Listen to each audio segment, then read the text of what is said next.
Bahia, we'll have a beer. Um, so I understood that lingo from the WA boys.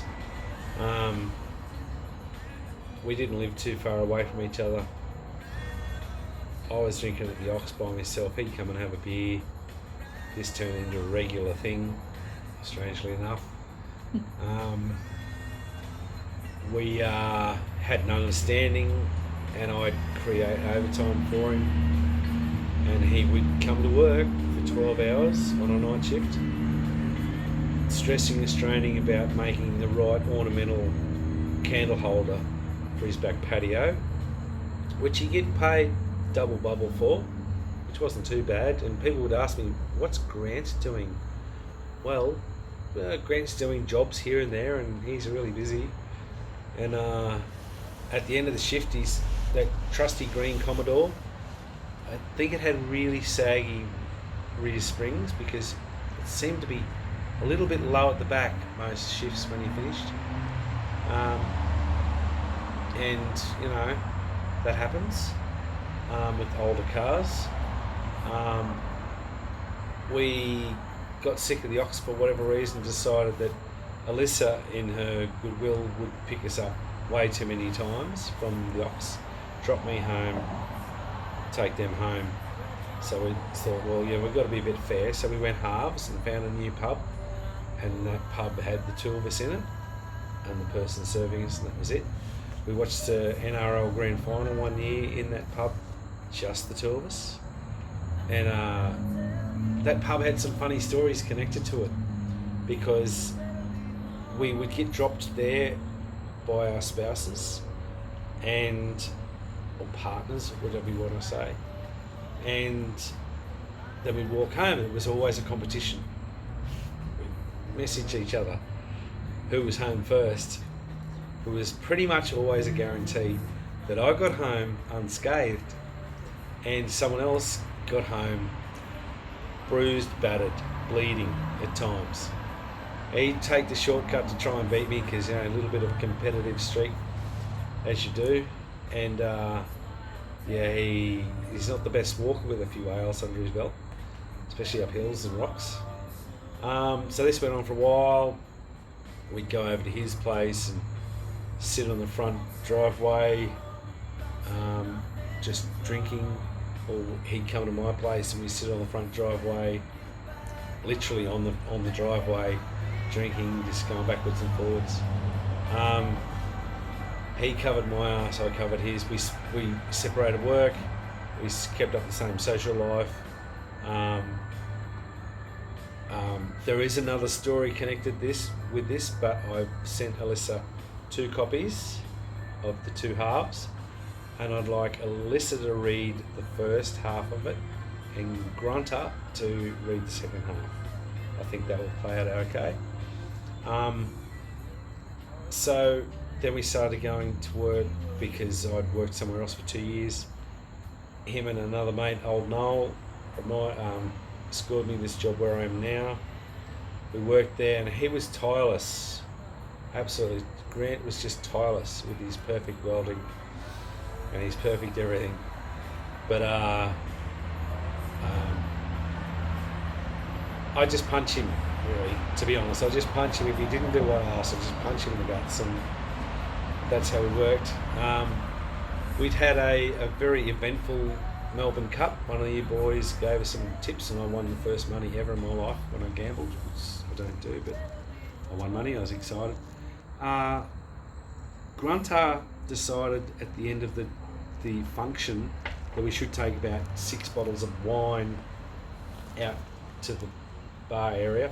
Bouncers weren't really keen on that, so I think they let him maybe have 1 out of what he was trying to get.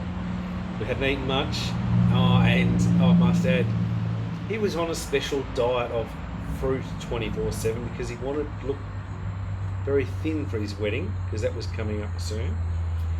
So needless to say, we were out in the public bar and Grunter was blind, sitting at a table of about 6 people that we didn't know.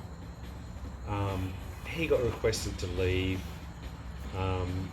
so he sat out on the front waiting for a taxi, like this.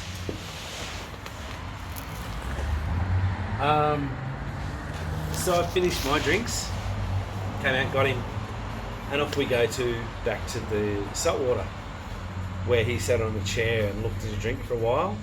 Noel came and picked us up and took us home, which was nice of him.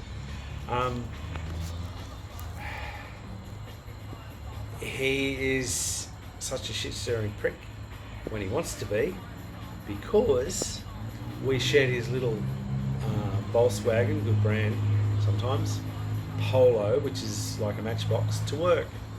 And he would intentionally inhale garlic the night before. Raw garlic every time. He'd pick me up and the car stunk, his breath stunk, everything killed me. And he only did this just to piss me off, because he's that sort of bloke. We had an interesting Bucks party for him. He was to marry his love, and I had to look after security, which I thought I did pretty well, but I may have, sorry Alyssa, yes it was me, I may have removed some of the hair off his chest and possibly added to some of the bruises that he ended up with. Yes, you knew it was me, but that's okay. Then it came to the wedding weekend, which was absolutely massive. It was unforgettable weekend of wedding affairs. I was green on the bus going out there. It was the first night killed me, but you know, being an old band, you got to back it up. One of your friends, as you will know, wore an extremely embarrassing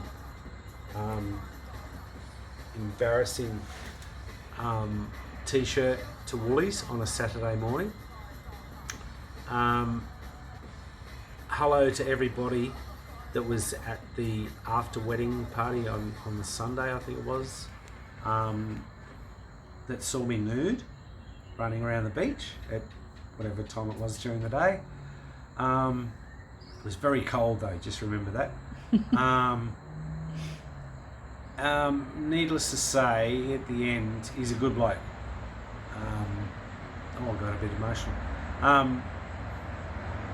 He's rung on me, checked on me.